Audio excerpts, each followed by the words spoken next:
Welcome to AFN Live. It is Sunday. You're here with me, Michael Washington Weeks, and my co-host of AFN Live, simulcasted now, guys, in 3 locations. We're at afntalk.com, we're at primetimesports.com, holy, and we're also on rawtalkonline.com. 310-876-8064 if you want to join in on any of the conversation that we are having tonight, any of the discussion. You're more than welcome to bring your thoughts, questions, opinions, anything along those lines to the table. At afntalk.com across all social media. You can join us there as well if you'd like to. Tonight we're going to discuss old coaches in new programs, turning struggling programs around, or at least trending in the right direction. That'll be a little bit later on in the show. The XFL draft is completed. 2 days, over 500 players picked. Some surprising names not picked in that group. We'll discuss some of the reaches that took place in the first round and that little skill, quote unquote, skill position round. That'll also be on a little bit later on in the show. Speaking of the XFL, hopefully the XFL doesn't like to be fine happy like the NFL does. The NFL loves finding players that speaks out against officials. We had another star player in another league up north speak out against officials. We'll talk about what the consequences were there. But first, back to the XFL. A lot of AAF alums, a lot of AAF, quote-unquote, legends, as you would put it, for 8 weeks, if you can be a legend in 8 weeks, were selected in this draft, which was 5 phases, and more importantly, it shed light on small schools. It shed light on arena and indoor football. RJ Ciancio is here with us tonight. RJ is knowledgeable, pretty knowledgeable, I should say, in the indoor and arena world. RJ, how you doing? I'm doing great tonight. You know, it's nice to not worry about how bad the Steelers are going to get beaten this week. Well, I mean, between you and Harry, you guys can fight over who actually lost during the bye week between the Steelers and Browns. Because you know somebody lost. Usually it's me and Mark that lose, because we have to listen to you two bicker, right, Mark? All right. RJ. Plead the fifth. RJ, first of all, I want to discuss something here real quick, because there was a lot of indoor and arena guys taken, but I noticed that primarily a majority of these guys were taken from the East Coast, and the NAL, the AFL, or at least people had experience in those 2 specific leagues. Is there a particular reason you think, before we jump into some of these names, that we saw a majority of East Coast teams, you know, the primarily AFL and NAL guys, get selected compared to like the IFL and the CIF? Well, the AFL does have the prestige that I think every indoor league wants. So with that comes recognition. The TV deal definitely helped them out a ton. You have guys like Malachi Jones, Joe Powell, and Jeremiah Spicer, all played in the AFL at some point in their respective football careers for varying times, and now they're in the XFL. As for the NAL, I'm kind of surprised to see them more than I see the IFL in some of these players. I honestly think that IFL in some ways is, I'm not going to say better, but like a bit of a higher quality. Not necessarily better, but like, I don't know how to put it.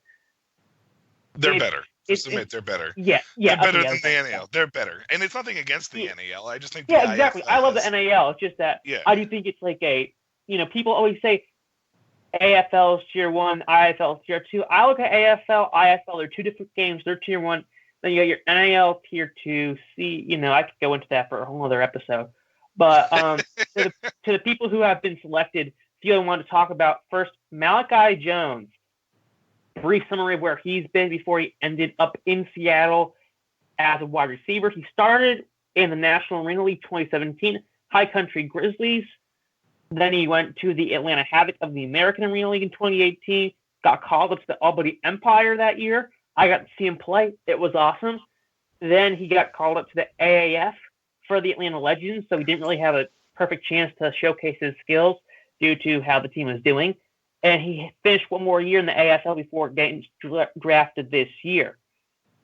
Now, we have Mark Angst with us. Mark, I want to bring you in on this primarily because of Malachi Jones's small 8-week stint inside the AAF, and then you happened to catch a lot of his run in the AFL.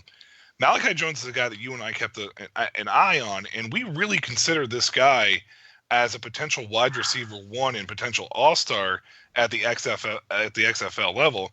Are you surprised at how late he went in this round? I am very surprised how late he went, just based off of the stats and way he plays throughout his career. I mean, he's even in college. He didn't have these great numbers, but he had good numbers for a college player at a lower level, college at that time. Appalachian State has, since then moved up and everything, but at the time they were, not as well known. So for a guy to do that well, and then he's had a few stints with NFL teams, but mostly with the indoor league, he's played really well. Even with the Legends, he was the 10th best wide receiver. When that league folded with his stats, at the end of it. So it is odd how long it took somebody to draft him. I was shocked by that. Yeah, I was too. And Seattle got a steal with him. Brandon Silvers, with his big arm and accuracy, has got himself a nice playmaker up there in the Northwest. Now, RJ, you mentioned Joe Powell. He was a safety that was drafted the St. Louis Battlehawks. Why don't you go ahead and give us a little bit of a history rundown with him as well? So Powell started in the indoor scene with the Lehigh Valley Steelhawks in 2015 with the Professional Indoor Football League, which is now defunct. Next year, jumps to the Cleveland Gladiators in the AFL. Then they go on hiatus. He goes on hiatus for a year in 2017, comes back 2018, plays for the Atlanta Havoc in the AAL, and then gets called up to the Baltimore Brigade in 2018. He played for the Birmingham Iron, and then he played for the Baltimore Brigade this past year in the AFL. Now, the thing that I think about why some of these players were taken so late is that you worry about the adjustment from indoor to outdoor. For some of these guys, it's much harder because they may have been playing indoor for longer periods of time, whereas for some guys, they may have had more stints with outdoor leagues, as the aforementioned Malachi Jones did. So it depends, and I think there is a stigma with indoor ball that it isn't as professional. And yeah, some leagues definitely don't paint it in a positive light. I think there is a lot of talent, and I think the XFL is definitely going to show that. I really believe it's going to be beneficial to all these indoor leagues. You brought up a good point there that I'm going to touch base on here after we discuss a little bit more about Powell and then move on to the next guy that we want to talk about. Just because of how important it is to kind of echo what we were talking about earlier with the IFL and why it kind of shocked us that there was more NAL and AFL guys selected here than IFL alum. So what I will say about Powell, I don't know a whole lot about him. I've been doing my research on him, trying to look. He's a ball hawk. He covers a lot of ground. I did notice that he seems to be making plays whenever there's a ball in the air. I think the Battlehawks got themselves a nice little safety there. It'll be interesting to see where he fits with that defense and what they're going to do with their scheme and find out if it fits well for their scheme. But they clearly like him. And then the guy that everybody loves that we've all been talking about, we've had an interview here with him on afntalk.com. He's been all over social media. He's got a great story. Linebacker Jeremiah Spicer. He was selected to the Los Angeles Wildcats in the Phase 5 stage. RJ, he has arena ties. What are some of those arena ties that we can look back on here? Right. So I was able to find him in uniform for the Cleveland Gladiators in a non-specific time period. The photo was not marked. You have the Georgia Firebirds. He played in the NAL 2017. Cedar Rapids Titans, now the River Kings in the IFL 2017. Florida Tarpons in Arena Pro Football, which later merged with the Can-Am Indoor Football League to form the AAL, again in 2017.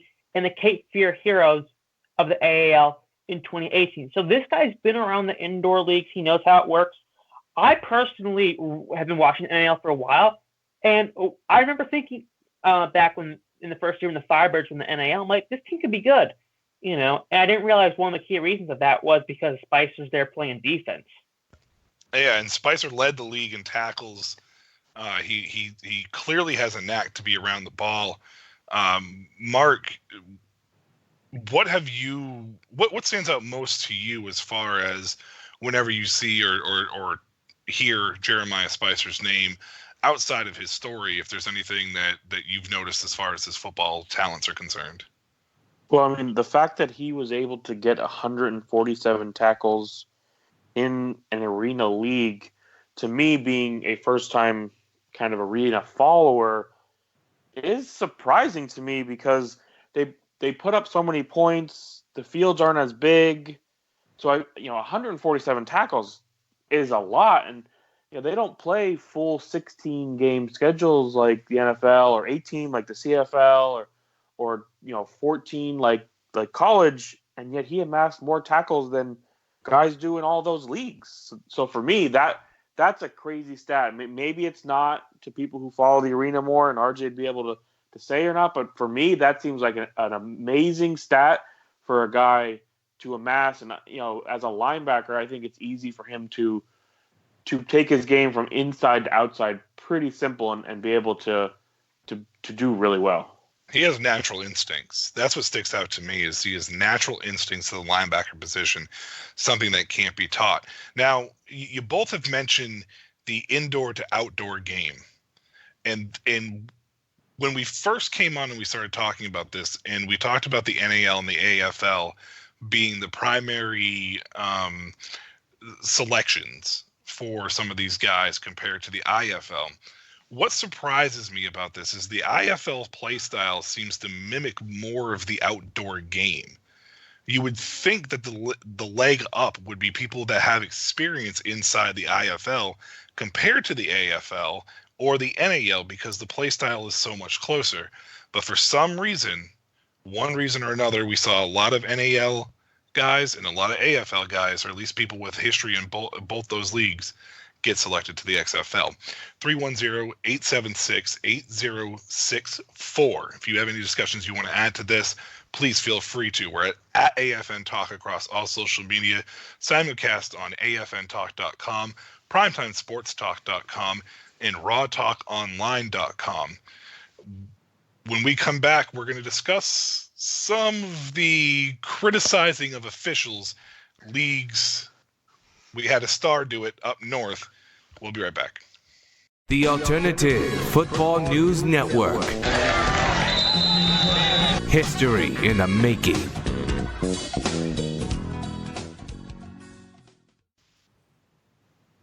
AFN Live, simulcasted on 3 different radio stations: afntalk.com, primetimesportstalk.com, and rawtalkonline.com. You heard the voiceover guy. 310-876-8064. Any comments, questions, thoughts, opinions, anything along those lines, give us a call and discuss it with us at AFN Talk across all social media platforms. If you really want to do it that way, you're more than welcome to as well. Now, before the break, we were discussing a little bit about the indoor guys jumping to the XFL. We had an interesting development up north 2 weeks ago. And before I go into that a little bit further, we just had an NFL player tweet something out in the form of criticizing the officials. And the NFL has been super fine. How dare he? Really. Oh, I know, right? You would think that how this dare guy... Clay Matthews speak his mind? and you would think that with the way that Clay Matthews got fined for this and the way that he's been treated by the NFL over this, you would think that he was just accused of breaking his kid's arm or something. So, I mean, this is where my issue with the NFL comes in. Now, whereas up north, 2 weeks ago, the Calgary Stampeders beat the Saskatchewan Roughriders in a very close game, an important game. But after the game, Bo Levi Mitchell, the quarterback, the all-star quarterback, I guess you could say, of the Stampeders, made some comments criticizing the officials because he felt like in the first half of the game that the calls were being made in the Rough Riders' favor. He went on to say, quote, "That's more on the moment, on the spot, and speaking facts. I thought it was something that needed to be voiced. I saw Glenn Suter said that he was disappointed in what I said. And I'm not, because honestly, all of a sudden we got more calls in the second half," Mitchell said on his show, which airs on Sports 960 The Fan in Calgary. What he's referring to is at halftime, they interviewed him, and he had made some comments to the officials. As soon as the second quarter ended, he went over to the head official, and he was asking questions or saying something to the officials, and then he voiced his displeasure in the interview on air, which is viewed on ESPN, as well as TSN up in Canada. Mark, we watched this game, or at least I watched this game, and I honestly don't think that Bo Levi was really that incorrect in this situation. I don't know how you feel about it. He wasn't. And then they came out in the second half, and he got more calls. So it's kind of odd that maybe it just worked out that way, but is it coincidence that all of a sudden his team and him in particular with the roughing the passers ended up getting more calls in the second half after he came out at halftime and said something? And then watching the game this past week with Winnipeg, it seemed like they were getting some calls. I mean, the one was close, so I don't know. Maybe it worked. Well, and there's several plays here that he literally alludes to. And as a football player, I remember specifically every play that I've pretty much ever made of any significance in my career. So like 5 of them? That's being generous. He goes, quote, "I was a little bit frustrated because on 3 different occasions, Henry number 74 hit me late and tried to fling me. And then I said something to the ref about it, and I said, hey, I just want to understand the rules. Maybe I'm just being a little quick to assume that that's a late hit. Do you feel that he's not getting there late?" The ref said, "No, I feel like he's getting there right as you're throwing the ball." And I was like, all right, cool. I understand that. Then he goes on to say, like, literally a couple plays later, I throw the ball and the guy takes 2 or 3 steps, then grabs me, does a spin, throws me backwards, and I look at the ref the whole time with my hands up, and he just shakes his head no, that he's not calling it. And that's what when do I you was mean? like, and that he goes, and that's when I was like, clearly you're just not going to call it. It's not that you don't think it's a penalty. It's just you made the conscious decision not to call it. Now, the main reason he brings this up is because Chris Kasher, the defensive end of the Calgary, was ejected on a rough play in the second quarter. Cordero Law sacked Saskatchewan quarterback Cody Fajardo, and Kasher proceeded to make contact with Fajardo's ankle. And the refs ruled it a rough play. He was ejected from the game and assessed a 25-yard penalty for the infraction. And we're not going to fully sit here and try to justify whether or not Bo Levi Mitchell was correct or not. We both make the case that he is. I mainly want to bring this up because Bo Levi Mitchell was not fined or penalized by the CFL for his comments on the refs. Now, this is something... almost like you can take constructive criticism up there. Yeah, I know, and it's crazy to think this. Now, this is something we don't see with the NFL, Mark, and I got to ask you, between your NFL experience and the more CFL experience that you're gaining, why do you think it's a little more lax, or why they're not so quick to fine people for criticizing the refs up north compared to down here? And is that something that the NFL should adopt? I mean, why they're more lax, I'm not sure. But one thing I could think of is that the players have a voice too, and they're allowing the players/coaches to voice their opinions. Why is it such a big deal that you criticize someone else? If Bo Levi or an NFL player comes out and says something about the other team's player, we're not going to fine him for that. But because we said something about your precious officials, so are you so worked up about it and so quick to fine because you know your officials are bad, but you don't want everybody to know your officials are bad? Or what? Because I mean, in the CFL, they just seem to be a little more laid back and kind of allow things.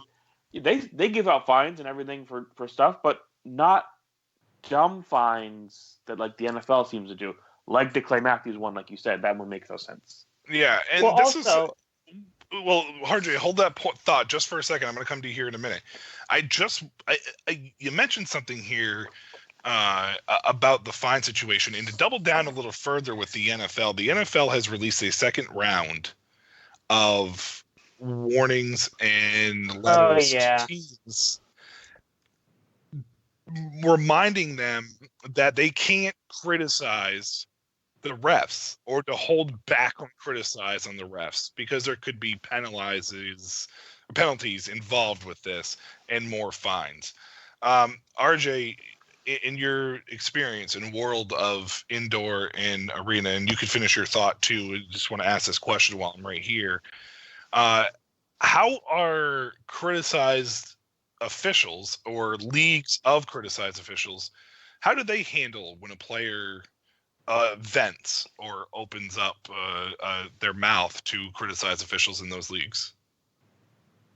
There's almost no penalties on it, mostly because they're not making it a lot to begin with. But secondly, everybody does it. There are photos of literal owners talking to officials mid-game saying, hey, I think you missed the call. It's on the forums. Trust me, you'll find the posts as the season comes around again. And you know what? I don't mind this stuff when it's constructive criticism. And even just venting a little bit. If they're not like calling them derogatory terms or like saying, I don't know, I'm not going to say it on air, but stuff that you can't say on air and, using profane words and saying, man, you really blew this call. Like, what the heck was this? Okay, that's fine. What is different in the NFL and different in Canada is that Canada doesn't get ruled over by a judge during execution known as Roger the Ginger Hammer Goodell. The Ginger Hammer. I like it. And this is something that I definitely have to agree here as far as everything that's been brought up and points along those lines, because this is something that the NFL has literally done for so long. They don't want to admit when they're wrong. They don't want to try to take constructive criticism to improve the product. And it's proven every weekend with this unwatchable product that we are starting to see. And it's becoming more and more unbearable to watch, to the point where games are really hard to get through. Even from a standpoint of a guy who loves football as much as I do, I hate the fact that you see a wide receiver every play, a quarterback every play, a player of every play, just immediately looking to the refs calling for penalties. The NFL has done a good job in their eyes of protecting these refs for some reason over the players who were putting the product out, where the refs are the ones that are hurting this product. Now, a lot of that's also the rule book in play. The fining of these players for criticizing officials when they're just trying to understand what constitutes an illegal hit, what constitutes this, why is this one called but this one not? How am I supposed to make a tackle of any sort and get to the point of shifting my weight mid-tackle to slide off a quarterback? I mean, RJ, yes. I mean, this is crazy to me that the NFL has gone to this point to protect the officials over the players in that sense. I love how the NFL's like, we want to protect our players. Also, you can't hit high, can't hit low. What are you supposed to do, guys? I get you want them to not go for the head, but that leaves it open to the knees. You don't want to hit the knees. That's great. But football is an inherently violent sport. There's no way around that. I mean, they know what they're signing up for. They're getting paid a nice sum of money to do it. Now, if they don't want to be put through the bodily harm for that money, they can walk away. That's their choice. So that really annoys me. I hate seeing people look for flags unless it's really egregious. But I gotta say, with my Steelers looking like they're going into remission, and that's what was keeping me watching these past few years, that sliver of hope that I had. Of course, Mike Tomlin had to stomp it out. It's making me care less and less because my team isn't in it, and I'm tired of seeing these stupid calls every week. Listen, if you ever played Madden, you know the referees, especially in the older games, can make some egregious calls. I'll take the programmed Madden referees over what we got on the field right now. And I get this is a hard job. Bo Levi Mitchell said, in his interview, quote, their job is very, very hard.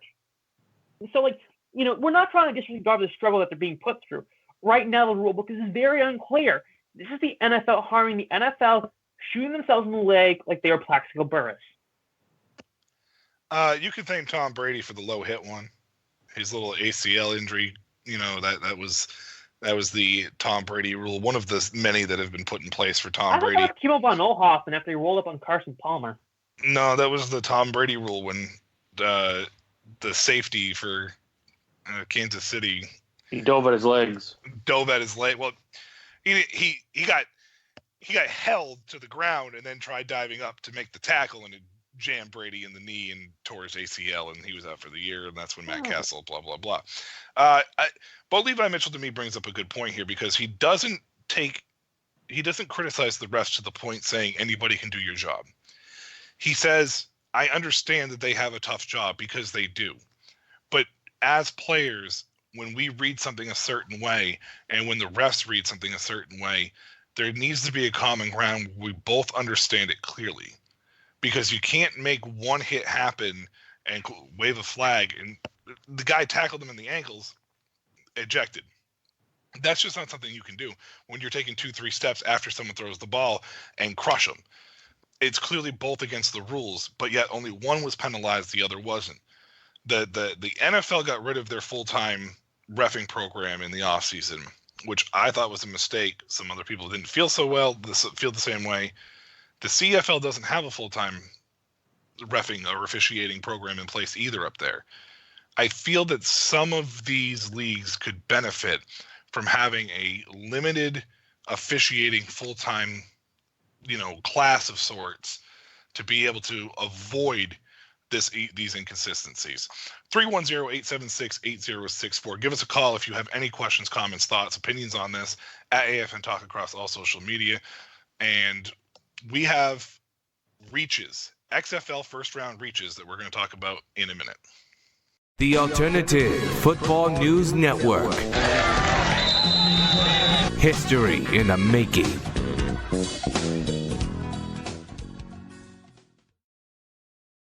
Yay, the Wildcats. Still the worst name in the XFL.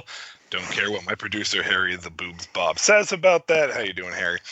310-876-8064. Speaking of the XFL, at AFN Talk across all social media. Speaking of the XFL, their 2-day draft, over 500 players taken. We've discussed this.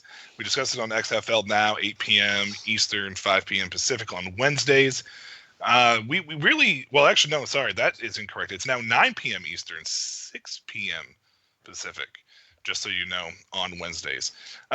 We discussed some of the draft picks that we went through. We've had our players that we love, the players that we're going to discuss a little bit now here, the first phase, which is quote unquote the skill position players. And I always put that in quotes, and yes, I'm air quoting. You can't see me because I'm on air, but I always put those in quotes because every position is skilled. I played offensive line, and I tell you what, it takes a lot of skill to play offensive line, just as much as it does the defense. Wide receivers, ooh, you run fast, ooh, congratulations. Anyways, there's a little bit of jealousy there. They take all the yeah, little bit. They take all the glory. Anyway, so the skill position players were round 1, 8 teams, 10 rounds, but we're going to focus strictly on the first round. RJ, Ciancio, who was your first round reach? Reach, for those of you who may not understand football talk of that nature, which I'd be very shocked if none of you did, is when a player goes way earlier than you probably should have, or way earlier than projected. Who was your first round reach and why? RJ, let's start with you. Nick Truesdale. I go with Nick Truesdale of Tampa Bay Vipers, the tight end from Grand Rapids Junior College.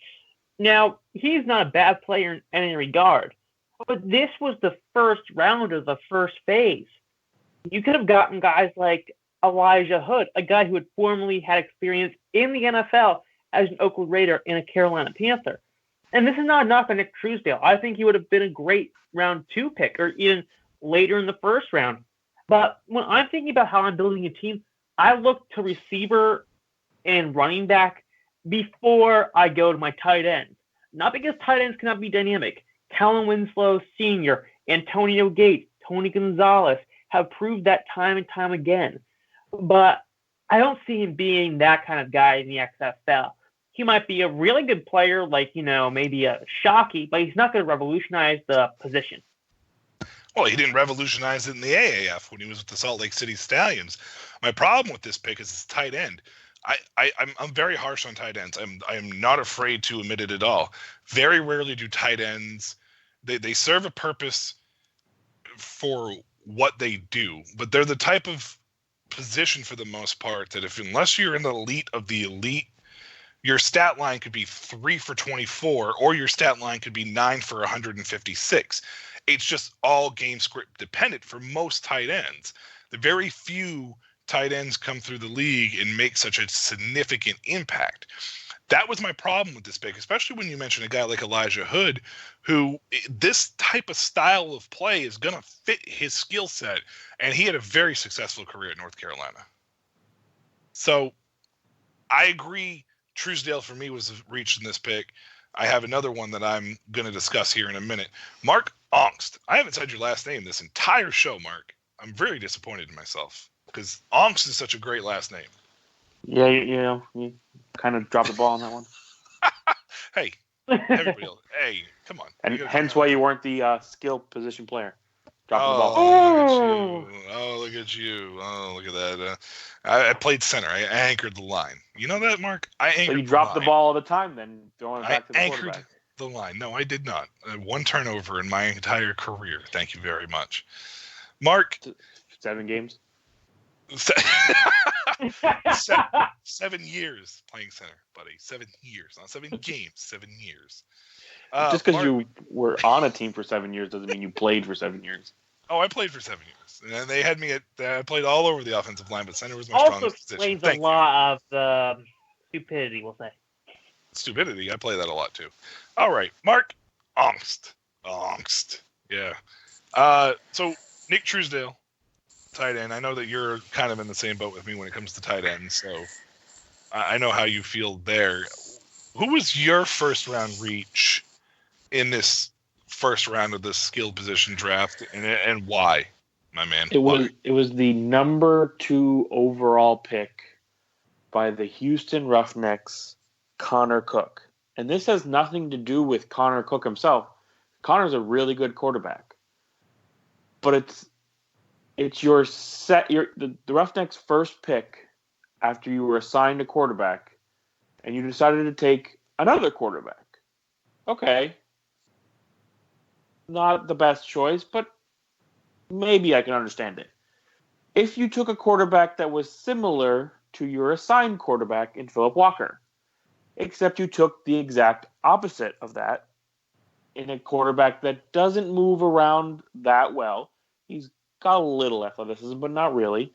Where Philip Walker can move around a lot, which is quite good for this type of game that's going to be faster and needs the quarterback to move around in the pocket and get outside and go fast. So what kind of offense are you running? Are you running an up-tempo, fast offense? Or are you going to be running a slower, stand-in-the-pocket offense? Are you going to be a run team? But all you did was put doubt in your assigned quarterback's head because you took a quarterback that is opposite of him. So it's like, okay, well, we'll try out this way, and if it doesn't work, we're just going to go over there. We'll do that. Thanks. Bye.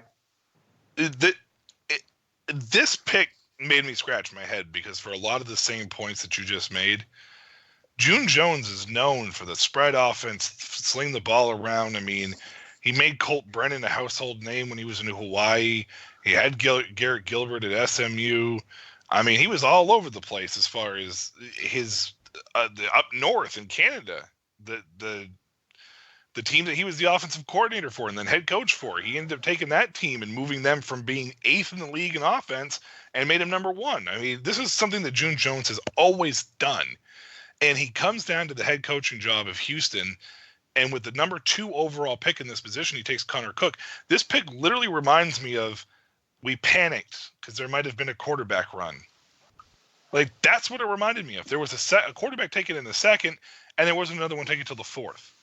No, it wasn't even the 4th. Another one wasn't taken till like round 7 or 8. I thought there was another one in the 4th, and then there wasn't another one again until 7 or 8. No? Nope, just the first, second, and then end of the draft. But this is literally what this reminded me of, was that they were just so concerned about a quarterback run for some reason, despite these quarterbacks just being assigned.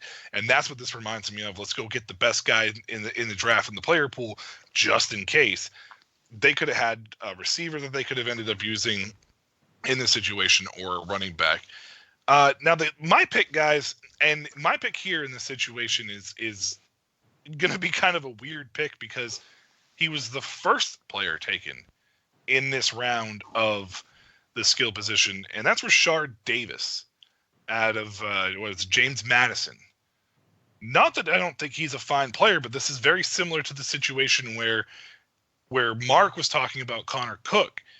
This guy is 5'9", 180 pounds, and he's at best a prototypical slot receiver. He's a gadget player and a explosive special teams player. Why are you taking him first overall?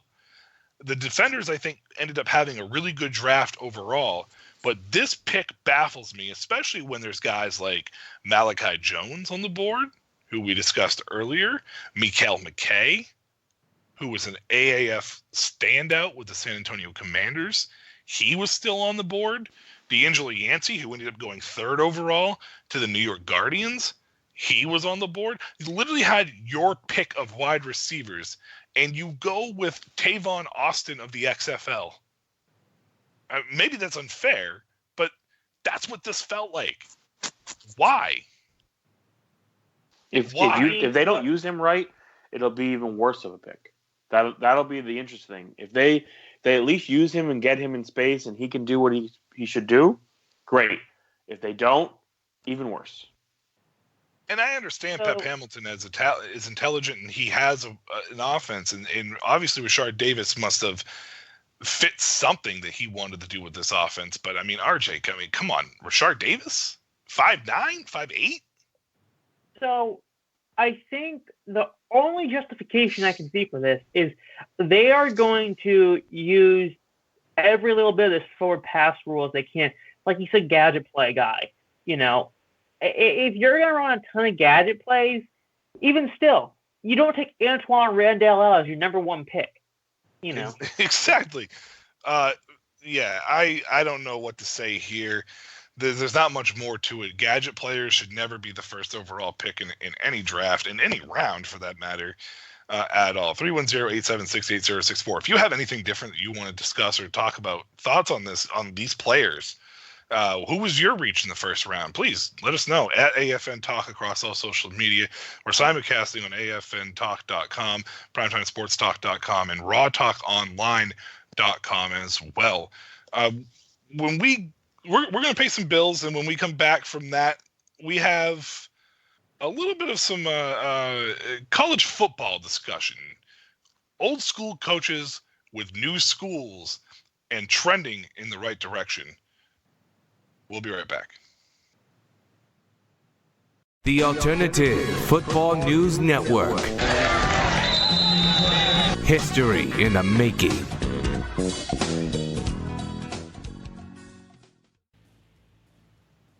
I absolutely love those XFL little voice clips because they literally make bad names sound awesome. And the DC Defenders, man, I that's my team. I still am having a tough time getting through that name. 310-876-8064. That's the phone number at AFN Talk across all social media. Produced tonight by the Alternative Football News Network, and our producer himself is Harry the Boobs Bob, the man with 2 first names, maybe 3 if his middle name is also a first name, which I wouldn't be surprised. And he's nodding his head yes, that means he has 3 first names. Usually that's associated with assassins and murderers, serial killers, but whatever. It happens.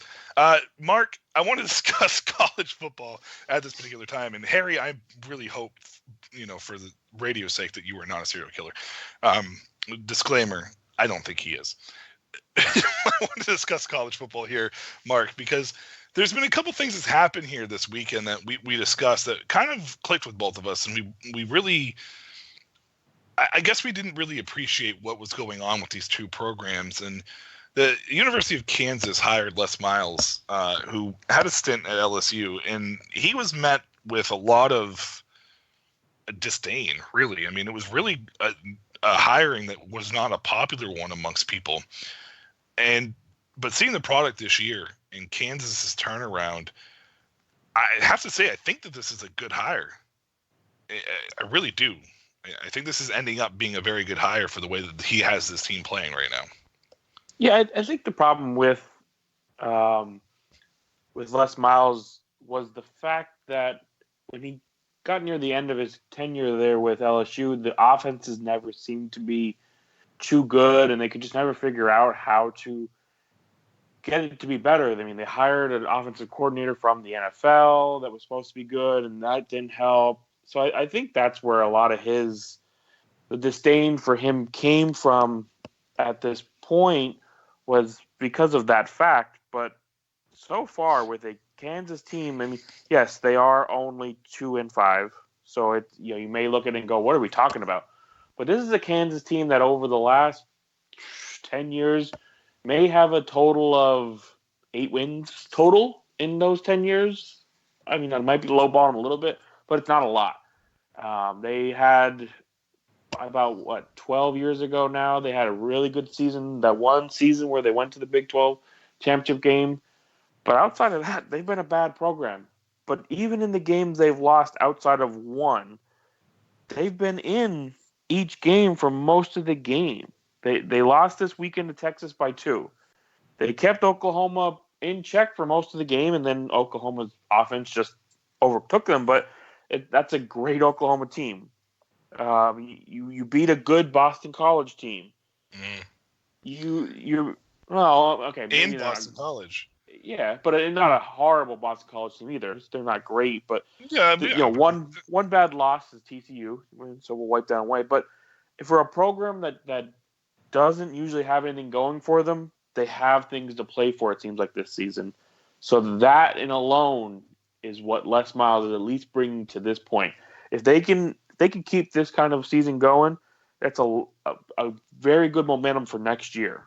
Well, and I think that's the thing here is this program's trending upward, and this is something that Kansas just hasn't had.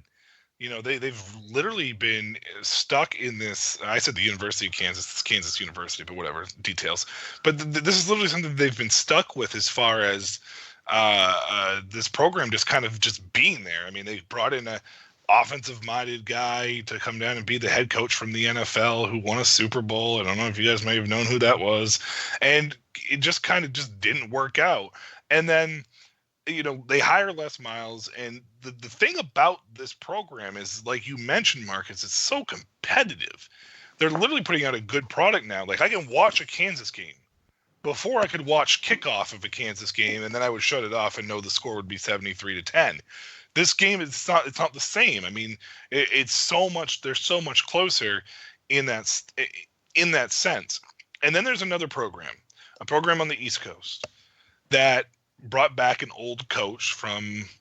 He was with UNC. Then he went on to be very successful at Texas, and now he's back with UNC, and that's Mac Brown. UNC was a program that with Larry Fedora was trending in the right direction, and then the wheels fell off. Everything came unraveled with that program. I don't know what happened with it. They were ranked for years. They were making the ACC stronger, and then suddenly it just kind of fell apart. Then they went into Kansas mode of the ACC and basically was battling with Duke for who would not finish last in their division. Matt Brown comes along, brings in some pretty solid pieces, and has a team playing way better than what their talent level is, or at least in my opinion, Mark. They've been playing great football pretty much all season. If you look at their losses, they're losses to good teams. The worst loss you could probably talk about is this one in the past weekend at Virginia Tech by 2 in 6 overtimes. 6 overtimes. That's crazy. But you lose by 1 to the team that's supposed to be the best in the country in Clemson and had a chance to win it. I mean, maybe I question going for the 2-point conversion. Some people don't. Either way, but you took that team to the wire. You beat a South Carolina team that was able to beat Georgia a couple weeks ago. You beat Miami. You lost to a good Wake Forest team that's now ranked. You lost to a good Appalachian State team by only 3, who is also undefeated, ranked, and Yep. in the talks of a college football playoff. Beat Georgia Tech. This is a team that is making noise in the ACC, and they may not really win anything this year, and I use air quotes like you did on air because you can't see me, but that's a thing. Not really win anything, but what you see from them is even in games when they might be down, they're competitive, they're fighting, and they're still believing they can win the game, and they're coming back and winning these games. A lot of those early games, they were being beat by a lot early on, and then were able to bring it back. And that's what I see in the team. They're not giving up. UNC is a team that normally would just be like, we're not good, so we're not good. This year, Mac Brown has got them believing in themselves. Now, correct me if I'm wrong. Didn't they beat South Carolina in week 1? The team that just beat Georgia. I didn't hear it, but I don't know if you said it or not. But they just beat South Carolina in week 1, and South Carolina, in case you guys don't know, just beat Georgia. And then they just ran Buffalo. They just ran Florida for 3 quarters in a very tight game until Florida's offense took over. So, I mean, this North beat South Carolina when they were on their first string quarterback. They are now on their third string quarterback because of injuries. Right. So you beat a better South Carolina team than what's playing now. Yeah, and that's North Carolina, Mac Brown, they got that program moving in the right direction, and they also, Mark, just landed the number 2 overall prospect in the 2020 draft or recruiting class, a defensive end, which is one thing that we know that you need at least moving forward in the ACC is to get pressure on some of these quarterbacks that come into this conference, because the ACC quarterback play, maybe not statistically looks like it's the best, but it is very close to being high quality, if not the highest quality in all of college football. Well, and one high ranked prospect will lead to others because they'll see, you're getting these guys. They'll pull them in. But if you already are getting the players you have now to play the way above what they normally do, and then bring in these big athletes that are good, really good, and mix the two together, that's how you create a winning program. Because in college football, you can't all just be Alabama who just gets all the great prospects. You got to be able to get guys to believe they're better than what they are and get them playing that way. Matt Brown and Les Miles are proving that coaching matters in the college ranks. RJ, let's run over to our 2-minute drill real quick. Anything that you want to discuss real quick, anything at all, mention it. Go ahead, man. Floor is yours, my man. Sure thing. So, Pittsburgh Steelers, we are not cutting it this year. I am frustrated. Mike Tomlin, you were given an amazing team by Bill Cowher. You won 1 Super Bowl with Cowher's culture. You have done nothing, Tomlin. For all people who defend him, you can do that. That's up to you. Do that. But for me, can't stand the guy. Never liked him. Never will. Hot take, worst coach in Steelers history. Worse than all the people that we had prior to Chuck Noll, because the team was crap up until then. And then you give us this guy? Guys, we got to do better. But, of course, the Steelers mantra, people don't get fired, they retire. I've had it. I just want to mention, RJ, that Lamar Jackson has more rushing yards than the Pittsburgh Steelers does this year. Oh, I know. Mark, your 2-minute hot take, I guess we can call this, or hot garbage, or whatever, hot trash, whatever you want to call this segment. 2-minute warning. It's yours, my man. Table's yours. Mine is the head coach of the Winnipeg Blue Bombers deserves to get the maximum fine the CFL will put out there.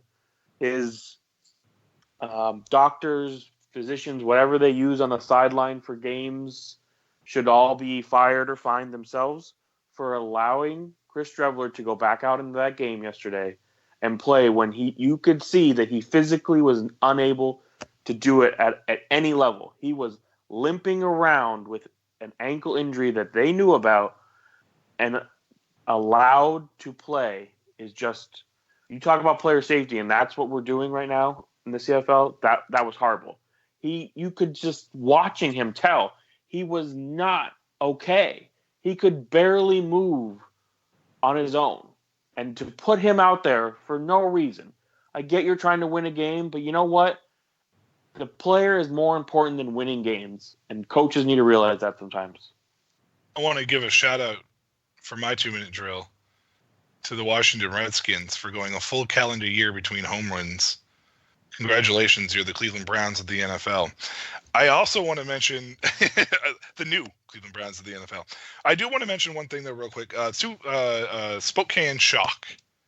They have officially announced that they are going to make an official announcement. It's an announcement of an announcement officially on both ends twice that they will join the IFL, which we were all expecting sooner rather than later. Now we just need the Maine Mammoths of the NAL to fully commit to the damn NAL. Come on, Maine. Get your heads in the game. Let's go. 310-876-8064 at AFN Talk across all social media, simulcast, afntalk.com, primetimesportstalk.com, and rawtalkonline.com. There's a lot of .coms involved there. Hopefully you followed it. And at AFN Talk across social media, which we discussed earlier, 310-876-8064. Until next Sunday, this has been AFN Live for RJ Ciancio, that's N Nancy N whatever, and for Mark Angst, had to say it as well, our producer, the man with 3 first names, don't know his middle name, but it's Harry the Boobs Bob, and for Michael Washington Weeks. Until next Sunday, it's been AFN Live. Keep it real, guys.